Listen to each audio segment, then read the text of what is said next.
Today on Bold Steps with Mark Jobe, it's not about whether you can hear God's voice, it's about what you do when you do hear it. Do you know that you can read the Word and not hear the voice of God? And that you can hear truth and understand truth and not necessarily hear the voice of God in that truth? And the question is, how do we respond to it?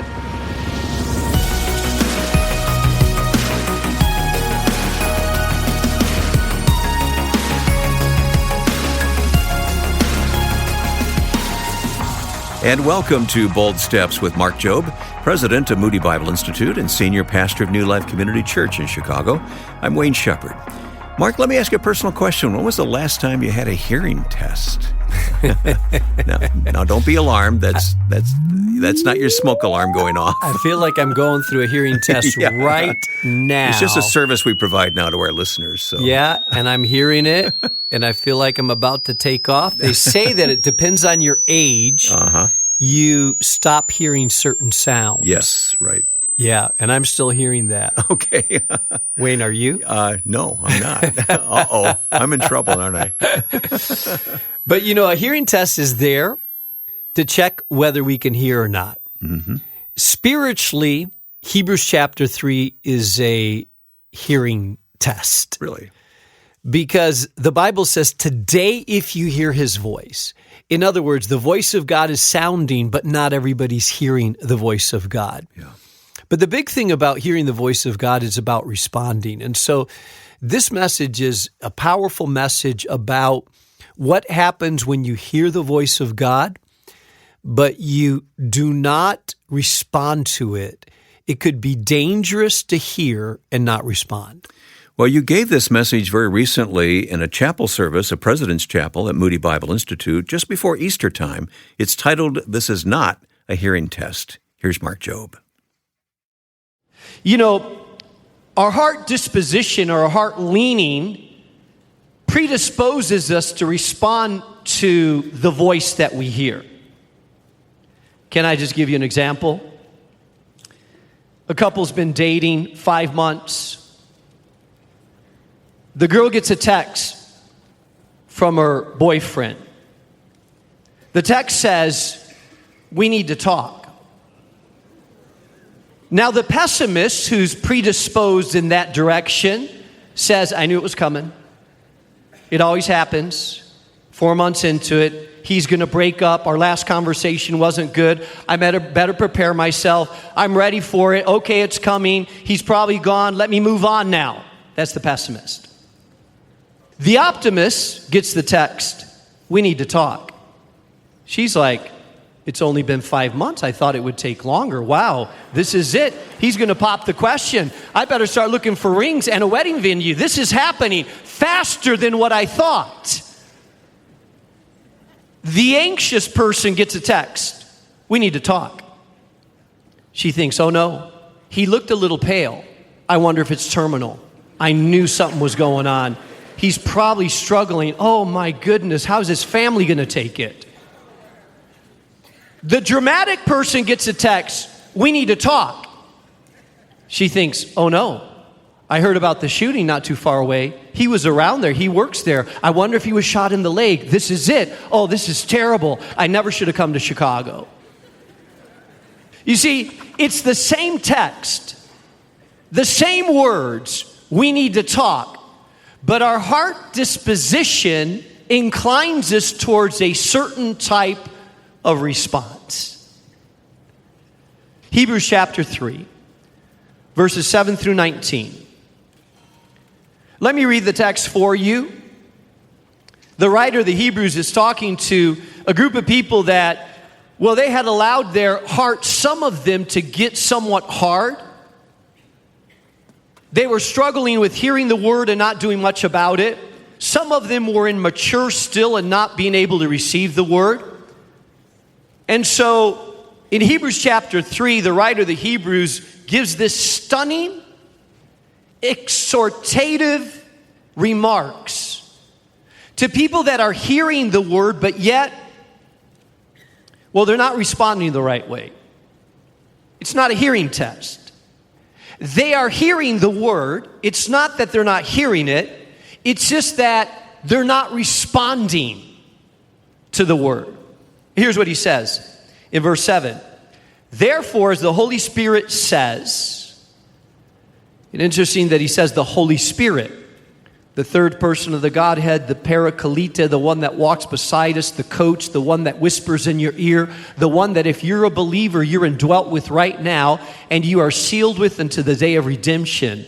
The moment that you became a believer, he indwelt you, he whispers to you, talks to you, he convicts you, he guides you, he prompts you, he teaches you how to pray when you don't know how to pray, He awakens the word to you when you are disconnected.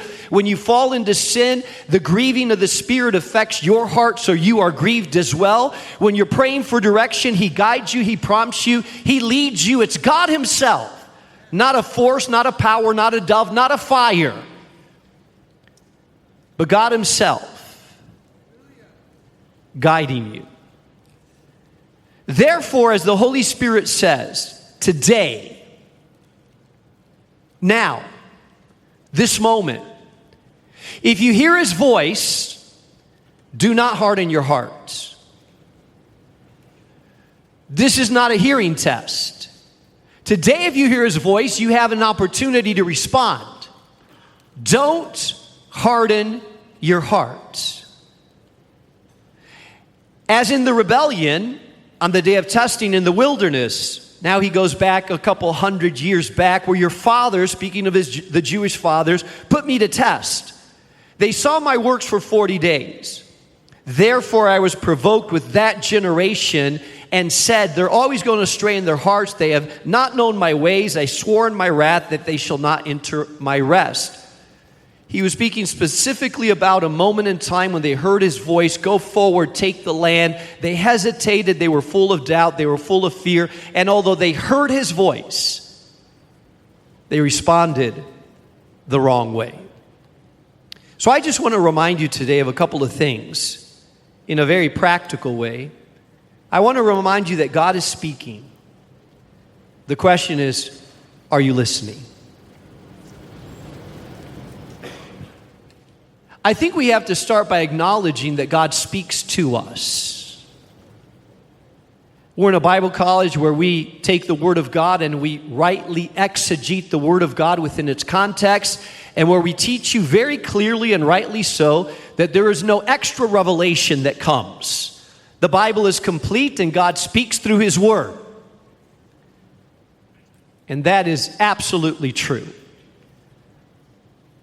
And the apostle says, if I or an angel from heaven would come and give you any other thing than already revealed, let him be accursed. Because Scripture is complete. There is no extra prophet, there is no extra revealer coming to give you extra biblical revelation that is not in the Word. However, what is he speaking about then? What is he talking about if he's talking about the voice of God? He's talking about, you have heard the Word, you have read the Word. Do you know that you can read the Word and not hear the voice of God? And that you can hear truth and understand truth and not necessarily hear the voice of God in that truth. Because what happens when we are exposed to the Word of God in truth is that the old King James says he quickens, makes alive.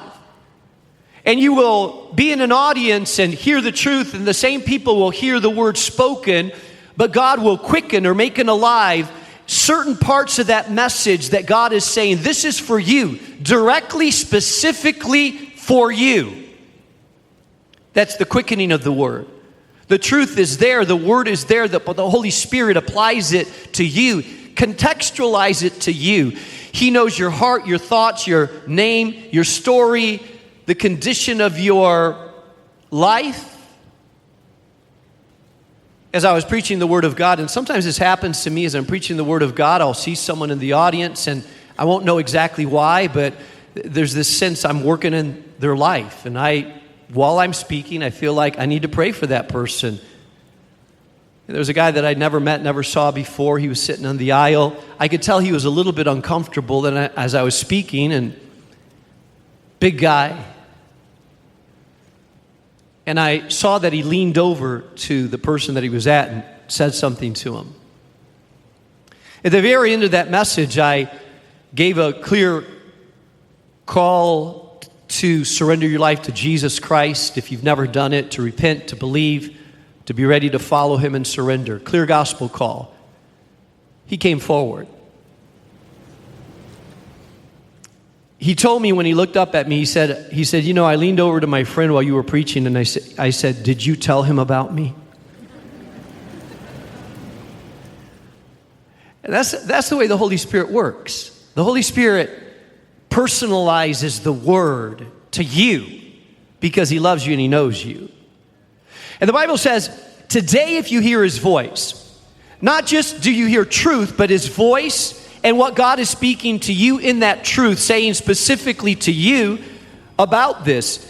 Hebrews chapter 3 looks back at Israel's wilderness journey where they warned the believers that they heard God but did not trust and obey God. They had a decision to make, although they had heard clearly the voice of God.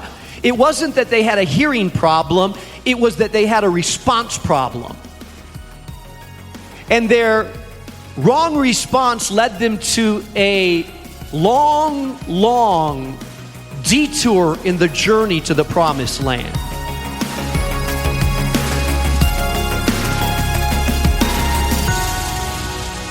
Stay tuned. We'll continue this important message in just a moment. You're listening to Bold Steps with Mark Jobe, a message titled, This is Not a Hearing Test. If you ever miss one of these daily programs or want to share today's message with a friend who needs to hear it, you'll find every episode right at your fingertips at boldsteps.org. And for even more content on the go, be sure to download the Bold Steps app. It's packed with full-length sermons, exclusive teaching video series on topics like identity, purpose, marriage and family, and so much more. Open up your app store and search for the Bold Steps app to download it for free. And we'd love to stay connected with you throughout the week on social media. Find us on Facebook and Instagram by searching for Bold Steps Radio and follow or subscribe when you find us. Now back to Mark's message. This is not a hearing test.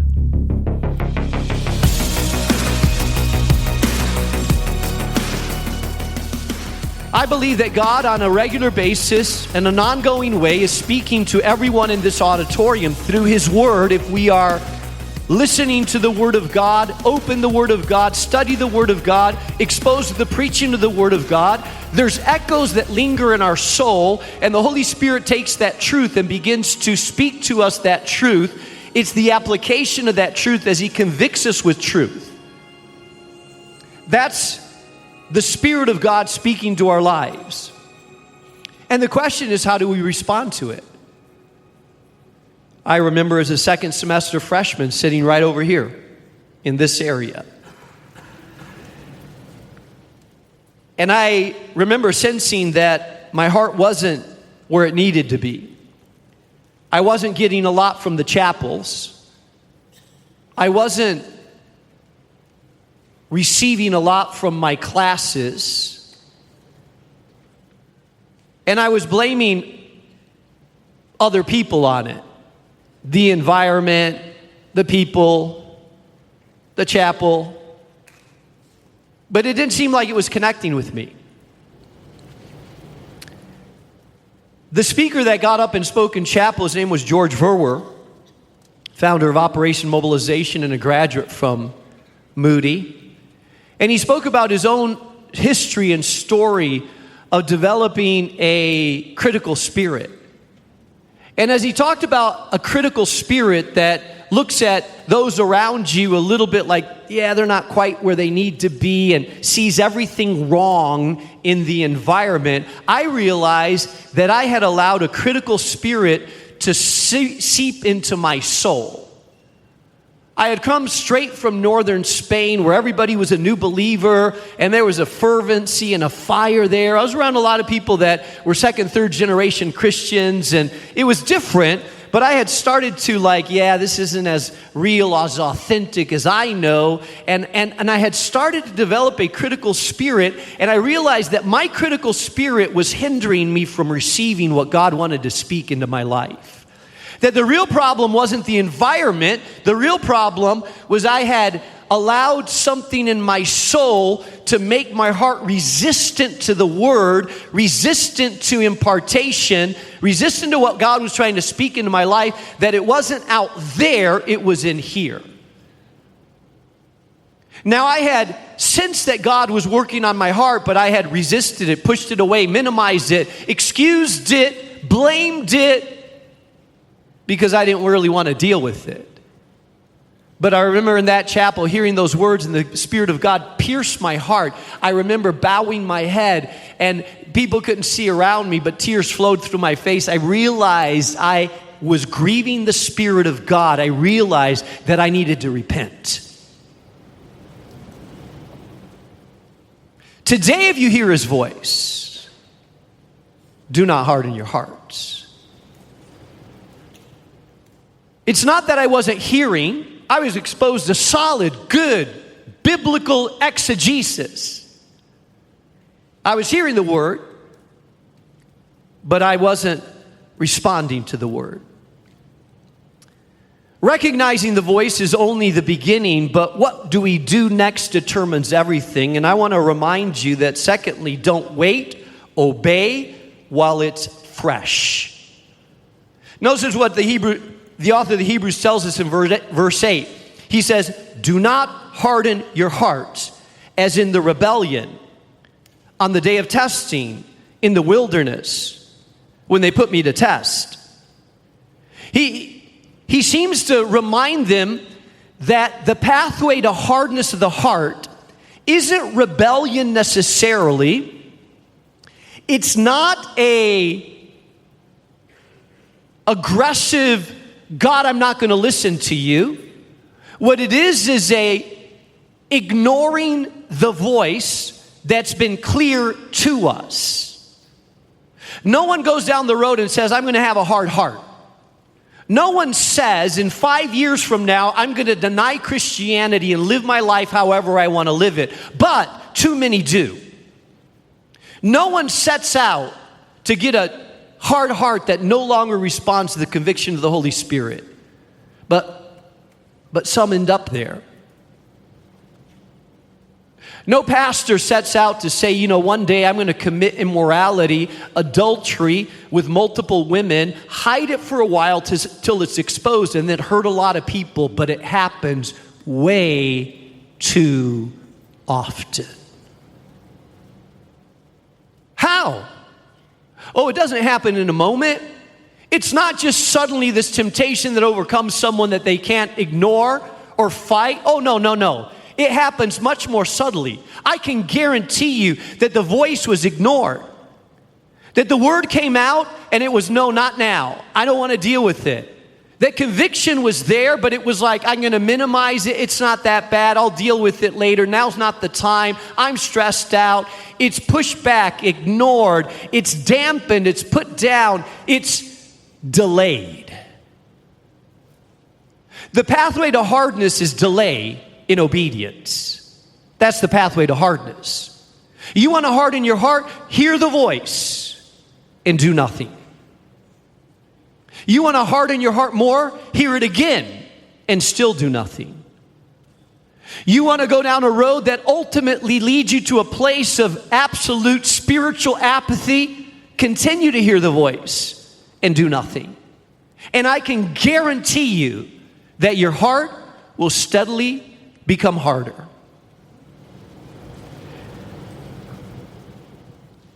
There's an emphasis here. Today, if you hear His voice. Today, if you hear His voice. Every ignored prompting makes the next one easier to ignore.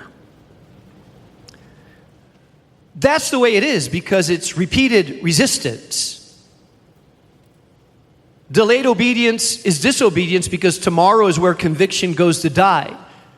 When you keep saying no, oh, you don't have to raise your fist. You don't have to walk out. You don't have to put a mean face. You don't have to throw your Bible down. All you have to do is nothing. Just do nothing. When you feel the conviction about that porn issue, just do nothing. When your heart is bitter against that person and you feel the prompt to forgive, just do nothing. When you're convicted about the lie that you told, the truth that you manipulated, the Spirit of God is saying, hey, you're a person of truth. You know what? Just do nothing. When you cross lines with the person that you're dating, and both of you know it, you know what? Just do nothing. And as you just do nothing, your heart grows slowly harder, increasingly resistant, less responsive, unable to hear. It's the pathway to hardness.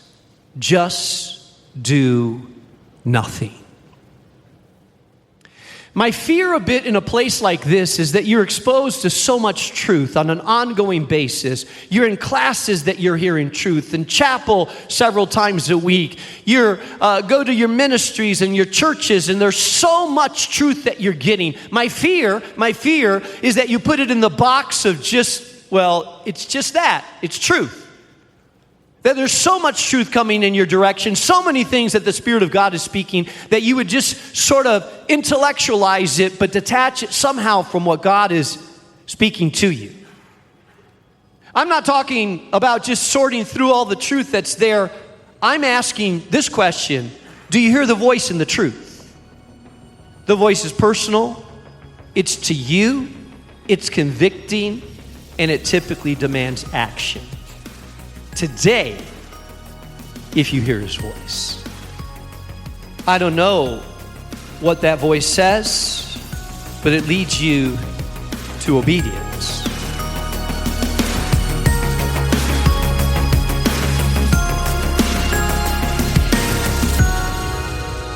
Well, that's a word that hits close to home for every believer, doesn't it? You've been listening to Bold Steps with Mark Jobe, a message titled, This Is Not a Hearing Test. We'll continue this powerful lesson tomorrow, so make sure you're back with us then.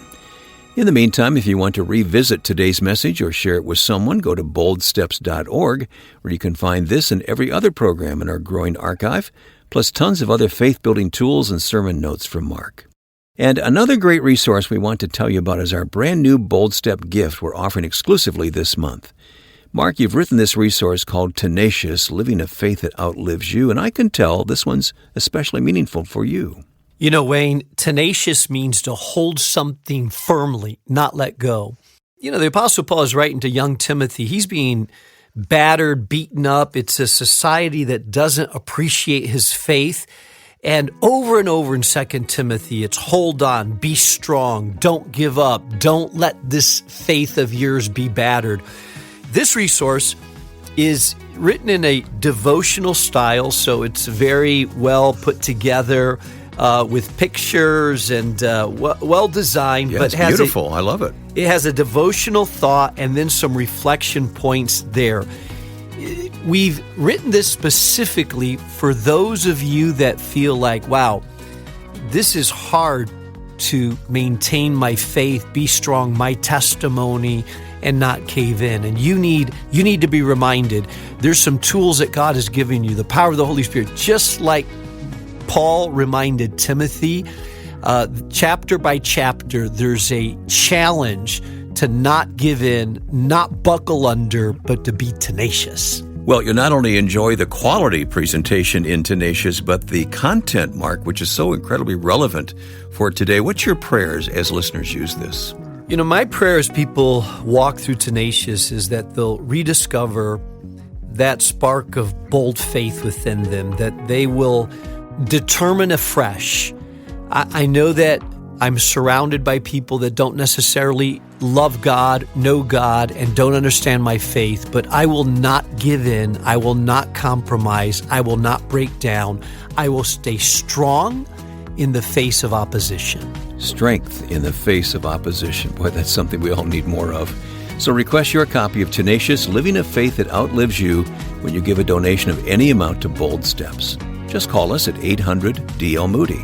That's 800-356-6639. Or donate online at boldsteps.org/give. You can also send your gift and request Tenacious through the mail. Our address is Bold Steps, 820 North LaSalle Boulevard, Chicago, Illinois 60610. And if you'd like to make an even greater impact through this ministry, we'd love for you to become a bold partner like Gina did, who writes, "Love listening while commuting to work. It gets me in the correct mindset before I start my workday." Our bold partners are the monthly supporters whose faithful giving helps us bring these daily Bible teachings to listeners all across the country and many parts of the world. And when you commit to giving $30 or more each month, you'll also receive a signed copy of Mark's book, Unstuck, access to the Bold Partner Post, a special bi-weekly video message from Mark, and a 50% discount at the Moody Publishers online store. Sign up today at boldsteps.org. Well, I'm Wayne Shepherd. We'll see you tomorrow for part 2 of this message. This is not a hearing test. That's coming up Wednesday on Bold Steps with Mark Jobe. Bold Steps is a production of Moody Radio, a ministry of Moody Bible Institute.